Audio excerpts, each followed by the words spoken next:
This is a tough video to film. I've been struggling with doing it, how to do it, for almost 2 days now. We had to put Maple down on Sunday. Maple was my parakeet, the one who was blind. I'm gonna skip the usual intro that I do and just go into the video. I will say, if this is your first time at my channel, I'm Autumn Beckman, welcome. My channel's usually not about this subject, although I do personal life update videos like this every once in a while. My channel is usually about handbags and luxury living on a budget. But today it's a much more somber topic. I haven't prepared a bunch of notes for this video. I don't know exactly what I'm going to say. I just wanted to tell you about it and kind of whenever came to mind. And before I tell you what happened with Maple, I've already done 2 videos, I think, on the parakeets when I first got them, and then an update. And I've been planning to do another video because there have been a lot of updates since the last video that I did, and several of you have been asking me about the parakeets and how they're doing. So in this video, since the video is not going to happen now, I want to go ahead and tell you some of the things in this video that I was going to say in the happier video. And the 2 videos that I've done before, I will go ahead and link in the description box below in case you're interested in watching those. I may repeat a little bit of what I've said in those videos before, but I want to go ahead and give you a timeline and overview of what has happened since I got the birds, how they progressed, and then what happened to Maple, and then what's happening to Cedar, the other parakeet, now. So that'll be just a basic overview of what this video will include. So I guess we'll start at the beginning, and I'll try to go through this part pretty quickly because I know I've addressed this in other videos, but just for the new people who don't know the whole story. I already have a bird, an African gray parrot, who I've had for almost 26 years now. Her name is Vincent. And I've had other birds in my life too, and I volunteered for about 3 years in the bird department at the Houston Zoo when I was a teenager. So I have a lot of experience with birds. And we had no intention of adding parakeets, but we went to a bird store here in Oregon that we had never been to before because we're still very new to Oregon. And the reason we went there was to donate Vincent's old cage, because when we moved to this new apartment, I got her a new cage. But while we were there, I thought, we're here, let's go in and look at the birds that they have. It's been a while since I've been in a bird shop and looked at a bunch of birds. And they have lots of variety, but they have this room that has parakeets and finches and canaries. It's the small bird room. And I was walking around in there, and some of them are birds that have been bred for the shop, and then others are birds that have been surrendered. And they had several parakeets and other birds that had been surrendered in this shop. And they would have a little tag on each of the cages that told you a little something about the birds. So I was reading those, and I came across these 2 parakeets. And their names at the time, I've since renamed them. Their names were Noosa and Apple, and I renamed them Maple and Cedar. And it said that Noosa, Maple, was blind, and that Apple, who's now Cedar, helped her around.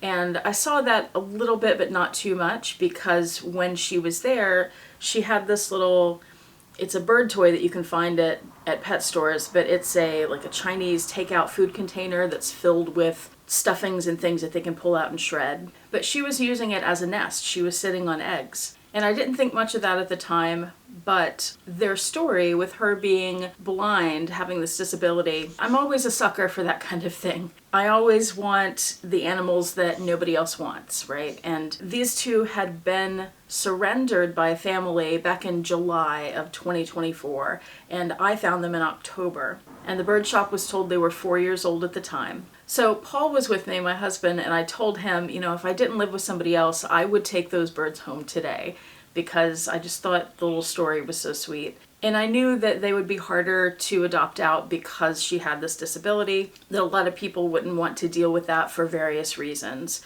And I knew that I would be able to. So we left, but I couldn't stop thinking about them, and Paul and I had many conversations repeatedly about whether or not to get them, but ultimately we did decide to get them. And they were in a cage that they had been in, I'm guessing, I saw this cage at PetSmart one day, and so I'm guessing that that's where the cage came from, and that's probably where the 2 birds came from, and some of the toys and perches that were in their cage were also from PetSmart.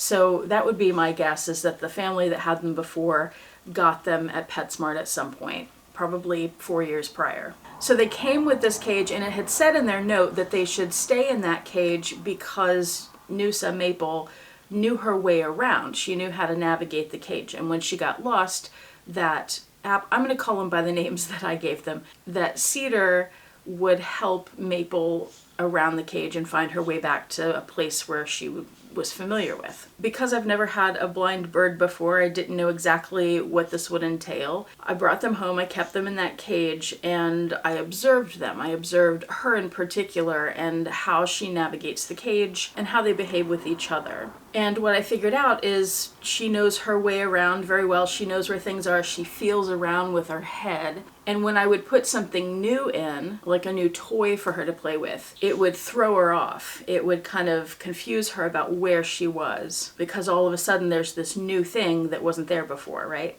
Also, between the time that I first met them and when I went back to get them, I did some research on breeding parakeets. Like, not that I'm trying to breed them because I didn't want to. I was trying to get information on how to stop her from laying eggs. And I was finding out that there were health issues with that, a variety of reasons where you don't want the birds to lay eggs. One of the things was to take away nesting material. So before we brought them home, before we left the pet shop, we took out that little Chinese food container that she was using as a nest. And she did, when I got them here and got them all set up, she did go look for it. She was very confused about why it wasn't there anymore. But I felt it was more important to make attempts to get her to not lay eggs. Well, a few days later, she laid an egg, and that was one that she had already been developing when I picked them up. There were all kinds of things to try to stop birds from laying eggs. So one is, if they do lay an egg, and especially if you don't want it to become a parakeet, you don't want the egg to hatch, right? You take the egg away, but replace it with a dummy egg, because if you just take the eggs away, then they can't find them and they'll think, oh, I don't have any eggs, so I need to lay more. So if you replace with the dummy eggs, then they'll think those are the eggs. And that's supposed to help them stop laying, because when they get to a certain number, they can kind of feel them under their body. They know that, okay, that's what I'm supposed to have. That's called a clutch, how many eggs they have, and they'll stop laying. It's complicated because of her blindness. In the old cage, she would lay eggs in that little container, but the people at the pet store told me that she would also sometimes kick them out. I remember one time I went there was a broken egg on the floor of the cage. So when she was here and she didn't have that elevated nest, she went on the floor and she walked around. And that cage, one of the many problems with that cage is it didn't have a grate on the bottom. The bottom of the cage was just where the newspaper is, where all of their seeds and poop and everything fall down. So she's down there exhibiting nesting behaviors. She's tearing up little toys to sort of make a little nest with, and she's laying eggs down there, and the eggs, because it's a flat surface, they're rolling around and not staying in one place, and she can't see where they are, so she doesn't know they're there. So she runs around looking for them and putting her beak down on the ground and then getting poop on her face. So I did two things. First, I got a little bowl and put the eggs in the bowl so she'd be able to find them. And she did find them, and that would keep them in one place. But then she would start kicking them out of the bowl. So then they would be all over the place again, and several times a day I had to put the eggs back in the little bowl. And it just didn't seem to help much. Like, the goal was to, what I just said about her sitting and knowing how many eggs, and that didn't end up working. But also, since she's walking around in poop, I decided, for that reason if nothing else, but also other reasons, that they needed a different cage. I wanted to get them a bigger cage because the one that they're in, it's tall but not wide. And birds don't fly up and down, they're not helicopters, right? They need a wide cage to be able to fly back and forth. And this cage was about 30 inches wide. And she didn't really fly. She was capable of flying, but she couldn't see where she was going, so she chose not to fly most of the time. And then Cedar, when he was flying around, he didn't have very far he could go without having to turn around and go the other way. So I wanted a bigger cage for him too, and I wanted a cage with grates on the bottom for her so she's not walking around in poop. That's not sanitary conditions, right? So I got them a new cage, and the big issue with keeping them in the original cage was she knew her way around, right? So what I did was, in the new cage, it was about twice as wide as the old cage. You can see the old cage, the tall white one, off to the left, and then the new cage on the right, the really wide one. And you can see that it's sort of divided in the middle. It does have like a wall divider, but I don't have that in there. When you take that wall divider out there, it leaves this big space that the birds could get hurt, like they could get their head stuck in there. So I got some jute rope and zip tied that in to fill up that space. And that also I thought would act as a tactile piece of information for her to know which side of the cage she's on, or that, not which side so much, but that she's moving to the other side. So what I did was I took all the branches and the swing and the toys that were in the old cage, and I put them in the left side of the new cage, in as close as possible to the exact same spot where they were before.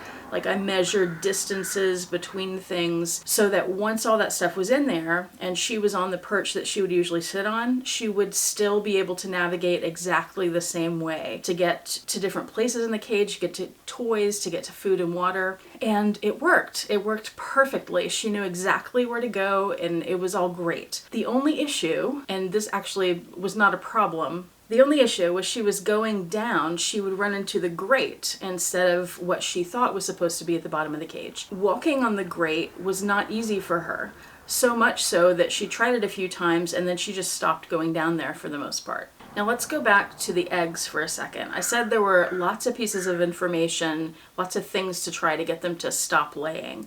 So I talked about the dummy eggs. Another thing was to keep them in the dark for as long as possible, like reasonably. I think people suggest something like 14 hours of sleep, and that's supposed to help with hormones and help them not be as intimate, I'll say. By the way, they were doing that all the dang time for a while there in December. It took them about a month or so getting settled here, but like most of December, he was on top of her at least once a day, sometimes 2 or 3 times a day. And she ended up laying a total of 9 eggs, which is a lot. Their maximum clutch size is supposed to be about 8, so she was on the high end of that. So she's a chronic egg layer. She just keeps laying eggs. And so they're in this new cage now. She's not using the grate on the bottom anymore, which is good. Another piece of advice was to move things around in the cage, because when their environment changes, they're suddenly not as comfortable as they were before when they were used to everything. But the problem with that is, of course, her being blind, that would really confuse her. It would be very stressful for her if I was to change things around all the time. She needed things to be where she knew where they were. And for me to move things or add things or take things away, I really needed to do it slowly, like one thing at a time, so she could figure that out and get used to it and still be comfortable everywhere else. And then once she got used to that, I could do one other change. But I couldn't just drastically change things up like you're supposed to do in this situation to prevent egg laying. But once I moved them to the new cage, I put them in that cage on Christmas Day. She knew things were different. They both did. But I kept that one side just like she was already used to.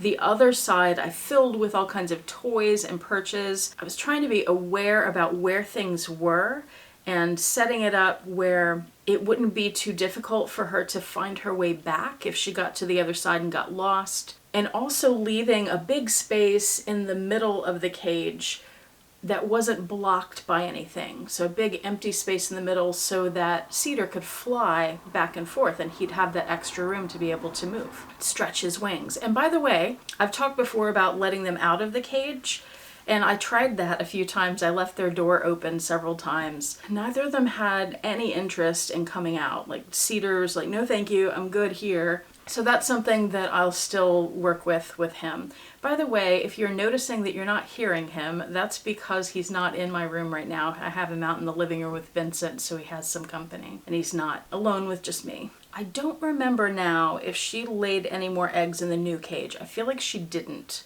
Being in that new environment, the change, even though that half of the cage was familiar to her, it was enough to stop them trying to breed, at least for a while. So again, I moved them in there December 25th, and I'm filming this on February 4th. And just a little over a week ago, I saw them start mating again. For about 3 days in a row, I saw this. So I thought, oh, great. You know, when I'm doing isn't working anymore because they're too comfortable in the cage, and so I'm gonna have to do some other things to try to stop this. Actually, before we move on from that part of the storyline, let me go back a little bit. In the new cage, like I said, the two halves were set up differently, and I thought that there would be lots of exploration. You know, Maple was more exploratory than Cedar was. He's kind of afraid of everything, and he uses her as his guinea pig to, you know, if she does something, then he'll go do it.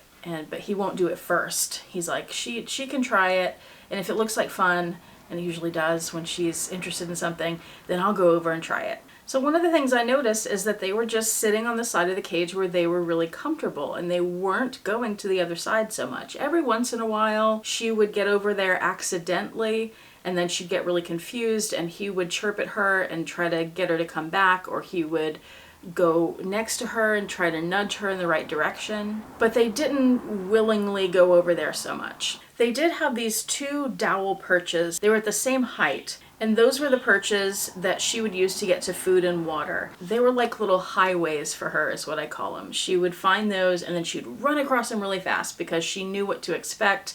They were smooth and straight. There were no bumps and branches going off, and she knew those were safe to just run across. So I thought, well, one way maybe to get her to explore a little more, to literally branch out, was to add some other branches that run into those dowel sticks, and then she can get on those if she wants to and go find other things. So I put this other branch in there that had these two branches that sort of intersected with one of the dowels. She finally started using those, and she would get on them and go to the end of them, and then she'd be feeling around and there was nothing there because they both kind of stuck into the center of the cage. So I thought, you know, I learned a lot from her. Watching her, I learned how to help her and things I could do to get her to explore more or to help her find things. So I see her looking for something, so I thought, well, I need to give her something to find, right? So I put toys where the ends of the branches were, or other perches, and thinking, well, maybe she'll get on the other perch and she can go somewhere else and find this toy that's hanging there. And she did that some. Finally, just like last week, I figured out that I need to get more dowels because that's what she really uses. And I set the dowels up in a zigzag pattern so she would go back and forth along the lower part of the cage, and I would put toys at the ends of each of those dowels and try to intersect the dowels with other things that were in there, other branches and whatnot. And it worked. And finally, last week, she was really exploring on that other half of the cage. And then Cedar would follow her down there and do the same thing. So I was like, oh, finally I figured it out. And she was having a lot of fun. She loved to destroy toys. She liked things that she could rip apart and shred, which is a normal bird behavior. So that was great. And I was really happy about that. And she seemed a lot more comfortable in there. And I kept looking for eggs and there were no eggs. So I was happy about that too, but I figured they're probably coming. And then this past Friday, we moved their cage into the living room near Vincent. And the only reason for that is because I'm doing some stuff in the office here that I wanted the birds out for. For example, running the vacuum cleaner. I'm going to be doing a deep clean in here because the parakeets are kind of dusty, and I might need to spray some things that they don't need to be around. So the plan was to put them in the living room through the weekend. And if you're familiar with me and how we set up our apartment, because I've talked about that before in videos, we're in a 2-bedroom apartment and we use the bedrooms as our offices, which means we don't have an actual bedroom. We use the living area as like a studio apartment, so we have the bed out there where the birds are. And Cedar, he is such a chatterbox. He talks all the time, as many of you have heard in the videos. And one of the ways to keep them quiet is to close all the blinds and to cover their cage at night. And I get up early. I get up around 4 or 5 before sunrise and start my day. But Paul is more of a night owl, so he sleeps in longer in the morning. So Sunday morning, I didn't take the cover off of their cage until maybe 10 something in the morning. And that's when I noticed that there was something wrong with Maple. I noticed that she was breathing heavier, kind of panting, and that her tail was bobbing more distinctly than I've ever seen it. And I've told you guys this before in bird videos that I've done. By the way, I have a video on Vincent too if you're interested in her, the African Grey, and I'll link that below too. It's with the other parakeet videos. But I've told you guys before that birds are really good at hiding symptoms when they're sick. So when you notice that there's something wrong with them, when you can see physical symptoms like I was seeing, you know there's something really wrong. So I was just looking around her, and one of the things I knew to do, because I had been doing it for all the time that I've had them, is I looked under her, and that's when I saw that she had a prolapsed cloaca. This is where some of your insides are hanging outside of you. I'm gonna put a picture up for the people who are interested in seeing what that looks like. If you are not interested in seeing that, and this is while she's alive, I'm not gonna show any photos to you of an animal that's not alive. But I'll put the picture up, and then I'll also let you know auditorily when I've taken it down. So if you don't want to see it, you can look away. Okay, I'm gonna put the picture up in 3, 2, 1. Here it is. So you can see that this mass is hanging out of her. Yeah, that's a problem. I knew that she would need to see a vet right away, and I'm going to take the picture down now so you can look back at the video if you want. It was something I was already aware of, so it's something that I was checking for on her. And the reason I was aware of this issue is because it is common with birds who lay eggs a lot, which she does. And I figured at some point we might run into this with her. I did not think it would be that quickly. I'd only had them for 3 months. And they had been at the pet store, the bird store, for 4 months, so they actually had her longer than I did. And then of course the 4 years before that with their family. I did a couple of things. First of all, of course, this happens on a Sunday, right? So we have an avian vet nearly walkable from where we live, but it's Sunday, so they're closed. I went on the internet and YouTube to learn a little more about this. How quickly does the bird need to be seen? Because, I mean, she was stressed. She was clearly in some distress, but I don't know how much pain she was experiencing, and I don't know like how long a bird has once this happens. Is this something where, I don't know. There were lots of things going through my head, like different options of what to do here. I watched a video about it. I watched a video about somebody repairing it, so I would know like what the vet might do if we were able to get her to a vet. How elaborate is the procedure? Things like that. This is something where if you see this happen, they need to go to the vet immediately. So I got on the phone. I found another avian vet up in Portland, spoke to the vet there, and she wasn't able to take Maple in that day, even though it was an emergency, because she was the only vet on staff that day. But she recommended a few other places, and I called one of them, which turned out to be a 24-hour, 7 days a week emergency vet hospital, and that's where we ended up taking her. So we get there, they were able to see her right away. When we spoke with the vet, we both explained things to each other. I told her about Maple being blind and many of the steps that I just told you about, but it didn't take me that long to tell her. I'm going into more detail with you guys here. And the vet explained that what they could do that day on Sunday was they'd have to put her under pretty heavy anesthesia, put the insides back inside. They'd have to stitch them in place. But of course, not surprisingly, she was developing an egg. So there was an egg in there too that would still need to develop, get a little bigger, and then pass. So that means she would be trying to pass an egg while she had just had surgery, which means she either wouldn't be able to pass it, or it could damage the surgery, like pop the stitches. And they did say when they went in to push the stuff back in her and sew her up, they could try to get the egg out, but the doctor was saying that that would be very difficult, and it sounded like it might be unlikely that they'd be able to do that. So in almost every scenario there, they'd have to do the surgery Sunday, and then at the end of this week, just a few days after one surgery, she would need a second surgery to deal with that egg. But then on top of that, let's say everything went perfectly. Let's say they did that surgery on Sunday and they got the egg out and she's good. She's able to heal, go through recovery, and she's good. I would have been willing to do that. The problem is that she and Cedar are a breeding pair. They're going to continue their behavior, and she would continue producing eggs. And this problem, the prolapsed cloaca, would almost certainly keep happening. And then every time it happened, she would need another surgery or two. And they are tiny little birds. And even that first surgery, just the Sunday surgery would have been a lot for her. Producing eggs is very taxing on a tiny little parakeet anyway. It takes a lot of energy. It takes a lot of calcium. I knew about this, so I had a lot of different mineral blocks and calcium perches and Cuttle Boons, lots of different ways for her to get extra calcium into her diet in the cage, and she used them. She chewed on those all the time. But, I feel like I tried everything I knew to do and could do with her, given the circumstances, and ultimately it didn't matter. We still ran into this problem. No matter what I did, we would still have this problem. I even asked about, can we do a hysterectomy so she can't produce eggs anymore?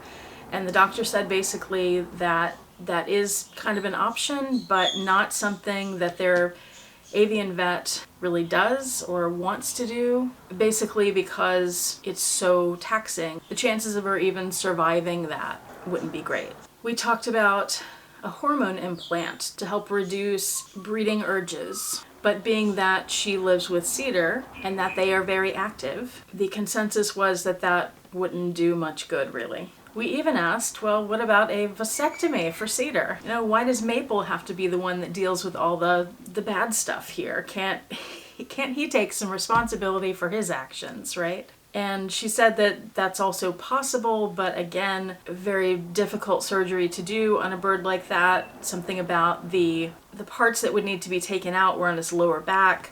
Really tough place to get to. Just not something recommended. And I already knew the answer to this, but I asked, well, I have them in this big cage now that has the possibility of putting a divider in it. Could I just separate them? Will the wall prevent her from getting pregnant? And no, birds don't have to have physical contact to produce eggs. Even if they were in different rooms, they could hear each other and that could stimulate her enough to produce eggs. So ultimately, we decided just not to put her through any of it. Why put her through the surgery today, the Sunday surgery, if that doesn't fix everything? And she's likely going to have to go through this again and again. That's not a good quality of life. Birds don't handle stress well, and they stress very easily. It's very taxing on their bodies. Just catching her, putting her in a little travel cage that she wasn't familiar with. She didn't know her way around that cage. Putting her in the car, taking her to the vet, being handled at the vet. It's very stressful for a bird, and especially such a small one. So we decided to have her put down.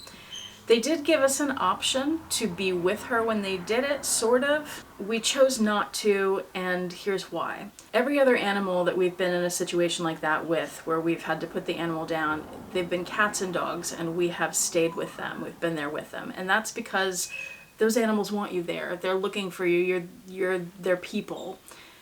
Maple didn't care. She wasn't going to be looking for us. She wasn't going to care if we were there or not. So that part didn't matter. They asked if we wanted them to bring her to us in the little exam room where we were. And I said no, because that's just more stress on her. So they allowed us to go back and see her one last time. She was in this little, I don't know what to call it, like an incubator box. It was probably keeping her warm and maybe giving oxygen. I'm not sure what they were doing with it, but that's where she was. So we got to go see her and say bye. But also, even if we had wanted to stay with her, it would have been a series of 2 injections. The first one we would have been able to be there for, and that one just knocks them out.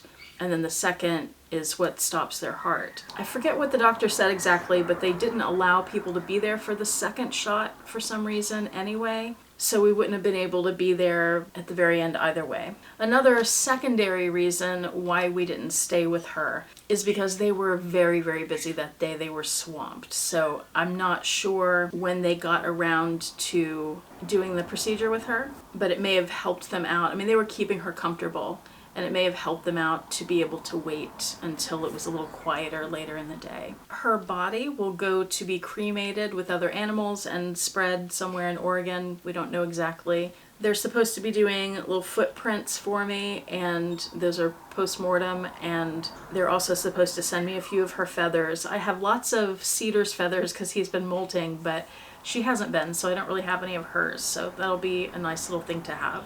And it was a rough rest of the day, and it was tough to come back to the cage where I was seeing toys that she mostly played with, and it's sad. And I really, really liked her. I had so much fun with her, learning from her and observing her, and Cedar really loved her. We talk about him now. I thought he would be super depressed, but he doesn't seem to be at all. He's acting pretty normally. He's active. He's still talking just as much. I'm making sure to talk more to him, and that's one reason that I still have him out with Vincent right now. I'll probably leave him out there with her for a while so he's got another bird companion. Not that they really interact with each other. That's something that I left out of the story earlier, was that first month that I had the parakeets, they had to be quarantined from her just in case. And then once that was over, I brought her in here on her stand that you've seen in a video before so they could meet each other. They didn't care at all about each other, which is pretty much what I expected. But now their cages are right next to each other and they can see each other and talk back and forth a little bit. Vincent is trying to learn to chirp like him. I'm sure she'll get it down pretty soon. But yeah, he's even exploring the cage more, which is interesting. It's like, well, she's not here to do it, so I guess I need to. So he's been over on like the scary side of the cage. I've seen him chewing on toys that I never saw him chew on before, touching things that he's never gone near before. So that's interesting. I wonder if he was sort of using her as a crutch, like I said earlier, like, you're my guinea pig. Well, now my guinea pig's not here anymore, so I'm the new guinea pig. I have already started looking for another friend for him. I will not be getting a female. I'm looking for a male companion for him. And I'm hoping to find someone who's about his age, because he's around 5-ish now. So I don't want to bring a young bird, which is what most places have. We went to the bird shop yesterday where we got the 2 parakeets, because at the time we got them, they had quite a few parakeets that had been surrendered, so they were a little older. But they didn't have any of those yesterday. They just had really young ones, like under a year old. So I can keep checking back with them to see if somebody surrenders a single male parakeet that can be adopted out. I have checked, this is something I'm finding, which I kind of already knew, but I'm really seeing it now that I'm looking for an animal. Coming from Houston, I'm used to animals being widely available, just having a plethora of animals to choose from, because animals are treated really badly down there and they're abandoned all the time and there's a ton of overpopulation.